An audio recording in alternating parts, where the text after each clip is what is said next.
we go. Hello. This is an early morning Beyond the Game PE with the global phys ed conglomerate here. We have some absolute all-stars here with Jorge Rodriguez, Good morning, everybody. Polatjko. I don't want to waste any time. Very, very excited to give you this little double going on. So we are going to share the screen. And Ryan, while I do this, why don't you tell the crowd real quick where you're from, what you do, and then how did this come to fruition? Yeah, my name is Ryan Armstrong, and I teach kindergarten through 12th grade at Malta Bend R5 school in Missouri. This activity creation came together at Shape America, where I met Christina, and we had just discussed different things about the opportunity to share an activity or warm up with each other's class. So, we kind of outlined it there, and from there it just kind of took off, and we've been able to do this collaboration together. All right, here we go. Okay, so what's the equipment now? What's the equipment that you have to use for this game? The equipment that you need is 2 to 4 balls. All right. What's the setup like? How do you set this game up? You're gonna need whatever these Those, are. yep, jerseys, red pennies. And you get 2 scoreboards and 2 balls, he said. So they have the scoreboards right there in the middle. All right, and how do you play this game? You have to, the taggers tag people, and when the people go down, the medics have to put the people on the scoreboard and drag them to the middle circle, and you got to do 10 of any one exercise. The additional notes are we play inside the black basketball line, and you tag the balls, not throwing the balls. You tag them with the balls, you're not throwing the balls at them, correct? Correct. All right, sounds good. So in this game, as the student said, there are 2 medics, and they're on the scooter boards. Once a student gets tagged, they then become like an injured person, and they lay down on the ground. Then the medics come around and scoot them back to the hospital, where they will do a physical activity, exercise, or students came up with some different exercises. Build up your strength. All right. I think we get the idea from there. So I really like it. They get tagged, you sit down, somebody comes over, you go on the scooter board, they push you to the middle. So how this came up, you guys were talking to Shape America, Christina? What was going on there? Yeah. Well, that's right. I was just heading home back from a social evening, and then Ryan came into the bar, and I was like, oh my God, that's Ryan. And then we were just like, oh, hey, give each other hugs. And then we caught up again the next day at Shape America, and we said, well, let's do something together. Let's make a project together. So we obviously we went back home, and we thought, let's do an instant activity that we can share to each other's schools, and they teach each other, we teach them, they teach us. And it was just a random fate that we met on that night that this has created. So it's just been brilliant. So he videoed the game, and then you projected it into your class on it because you're on different time zones, correct? Yeah. So he sent the link to me, and then I projected to my students, saying this is a school from America that have taught us a game, and the students played it and then absolutely loved it. Then we were able to provide some feedback for Ryan's school for the game.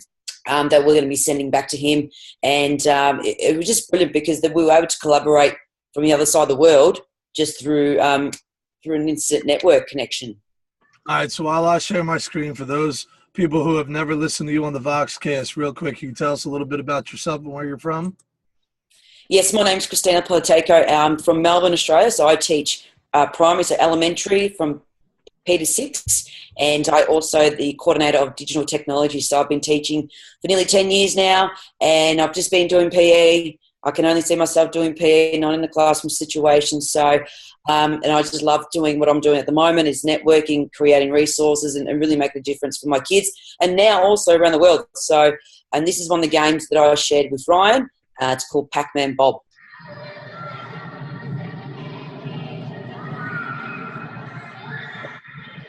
You can't hear it. So I'll speak how you play. Oh no, that's me playing us playing the game. So, the students then replayed the game that Ryan taught us, or the Ryan's kids taught us. And like I said, they had an absolute ball. They really loved playing this game. So we really thank Ryan and his kids. All right, so let's go to the questions. So we saw the game. Christina, why don't you go first? What were the objectives of the game? What was the aim for you for this? The aim for me is to make sure there was, this is directly nice to our invasion games. So it was a lot of attacking and defending. So dodging and weaving in and out of the circumstances, using their spatial awareness, running into open space, but also accepting results. So when you did get tagged, it's that you don't complain, you don't whinge about it. They get tagged, they get saved, and they get back into the game. So, again, invasion games and also accepting those results. All right, Ryan, what were you assessing in here? What was your objective? Well, the rationale behind the whole activity, I think, was this the unique opportunity that our students had to learn from a different culture, and to learn from other people's perspectives. But more specifically, I was really trying to focus on a little bit of Standard 4 and Standard 5.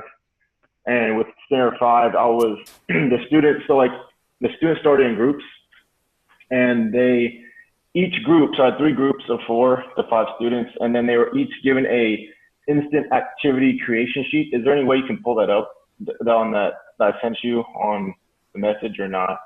But John, I could share. I have so I have it here. And I got the image on here. I could definitely. Okay. So you keep talking. Yeah, because I could talk about it real quick. So I created the instant creation sheet for each group, and then the students, design the activity.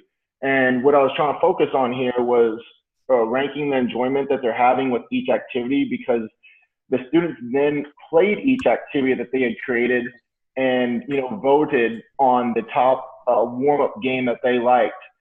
So this was all student driven, all student created. And then, the top vote getter it was the activity that we share with Christina's class. So that's what I was looking at right there, was ranking the enjoyment of physical activity. And the second part on the second one, Standard 4, I was focused on was just learning the different rules and etiquettes of different games. So just focusing on what Christina had sent me, and then my students being able to, play the game properly, and enjoy it. So, and make any modifications as needed.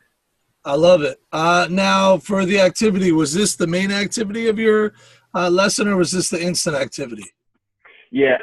For me, this activity, it took. I did it in 2 lessons. But with the end of school coming up and everything was chaotic. It took a little longer because we didn't have PE one day, it was field day and things like that. But yeah, it was the main lesson. It took both full lessons. And I have video that I'm gonna put together for Christina here shortly of the feedback and stuff. So, we did the activity, the students provided feedback. I put them in groups of 2 doing this, and then gave each group a sheet of paper. And I asked, what did you like about the activity? If you didn't like it, why did you not like it?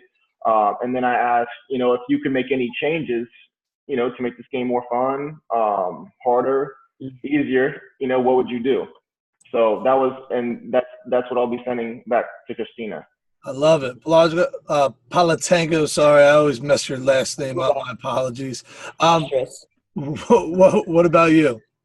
Yeah, so same thing, once we stopped playing, so actually before we sent the video to Ryan the game, so we listed our favourite games that we tend to play, that were our favourite as an instant activity, and the game that we played was Pac-Man Bob. Then we sent it to Ryan, and once we received Ryan's link, we then provided that feedback to them, where same thing what Ryan just said, how we can modify it, how can we make it challenging, how can you make it easier for other students, what would you add, take away. So it was more them, again, driving that little bits and pieces of the lesson, of the instant activity, and then they can provide it back to Ryan's school, so then they can even try it, and vice versa. So it was really just allowing them to take charge and see what they can come up with.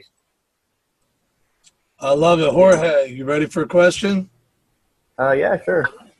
So How did you differentiate this game? How did you include equity in this game to make sure that everybody was being able to participate at their level? Yeah, so with Ryan's game, the medical tag, we made sure that everyone was safe and ready to play. We had 2-minute rounds, so everyone wanted to be the medic. Everyone wanted to be on the scooter board. So I had a lot of hands up. So we picked students that were ready to go, and then the students who finished, once we finished a round of the scooter boards, they were then able to select another student, and then vice versa. So what I love about Ryan's game, that no one went out, and I love those kind of games. No one sits out. You go back in the middle, you do your exercise, and then you get back into the game. What we also tried is students had to stay on the lines also, so not just run around everywhere. They stayed on the lines, which also stopped students from running into each other. So that was one modification that students suggested, and we tried it that way as well. Yeah, I love that Pac-Man tag, staying on the lines. The kids love it. That extra, I don't know, difficulty or the extra constraint, I think makes it really fun. Yeah, exactly. With the medic tag, you know, I'm not a huge proponent of, like, you know, get tagged and do an activity, like do a physical activity, like try to relate it to what you're doing. So I try to get the students to relate it to, you know, one of the health related fitness components. And you know, and they wanted to work on muscular strength. So like I was trying to get them to think more of like the push-ups, you know, like that type of thing. You know, for the first time, you know, doing it, like the students chose the activity, like they chose the exercise. I didn't say, you know, this is what you had to do. It was all student chosen for, you know, what physical activity you were going to do or exercise you were going to do once you got moved to the middle of the hospital. And I think it all kind of goes great together. Like I love the game that they created because, you know, you get tagged and then, you know, to get out of the hospital, you need to be healthier. So what can you do to improve your health? Exercise. And then if you can relate, if you can relate that, you know, the exercises to the health-related fitness component that you're focusing on within your lesson, that just takes that to the whole next level. So yeah, I think that was a really cool way to do it. And with Christina's game, my students said, you know, they wanted to do like teams. So they elected to do teams one round where you could only tag people in your team, and then we played it where it was team versus team. Also, when you bob down, not to stay in one spot, but you could actually still move around really low. And if you were able to tag someone, you came back up in the game. So all the same rules and everything apply, except the students are kind of like doing a duck walk pretty much, and just, you know, staying low to the ground, and then, you know, everything's still the same. So that was 2 modifications that they had made to the activity that she had sent. Oh, that's brilliant. I'm going to add those into our game. This is like another PL for me tonight. This is fantastic. Well done, Ryan. That's one of my favorite parts, is taking the game and then asking the kids. Because, you know how we do the builds where we add on and then we get to wherever. That last build or two, I always ask the kids, what can we do to make this game better? And they always make it better than anything I could think of. And I also want to say kudos to you for talking about the components of fitness, because when I was watching the video, I was like, so they have to do an exercise when they get tagged? Like, for me, it just creates a little negative association. Yeah. However, if you're going to be talking about the components of fitness and they're choosing and it's natural, and I love how you talked about the hospital, what do you do to get healthy and remain healthy? Movement is really big there. So this is why I really like asking the people who created the game. And then my favorite part of the show is, Ryan, you already dipped into a little bit. How can you make this game better or different? I don't always want to say linear as in go better, but sometimes we deepen. So I'm going to go first, and I told Jorge this in the chat the other day. We played a game called Hospital Tag, very similar to what you did, where kids are on scooters and they tag each other. If you get tagged and the other kids are running around, you sit down just like your game. And for me, I had 3 scooter boards, and I took a mat, and I put the mat on top of the scooter boards, and I called it a gurney, right, like a hospital gurney. Now the kids pushed you up, and you could have up to 3 kids on the hospital gurney, and they brought them to the middle, same thing. But here's where I took what Jorge does. Instead of doing the exercise, I tell the kids, they just saved your life.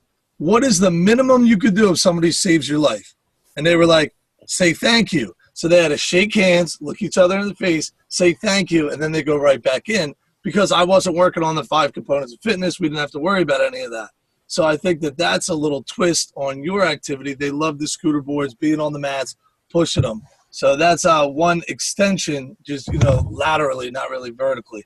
Jorge, I'm sure you have a bunch of ideas. What's going on in that head of yours? I'm just thinking about how cool this is that, you can have suggestions not only from your kids, but this project that you guys are doing, you can have suggestions from kids on the other side of the world. I think that's just awesome that you guys have developed this project where you're helping each other out and helping your students out as well, right? And you're located in different parts of the world.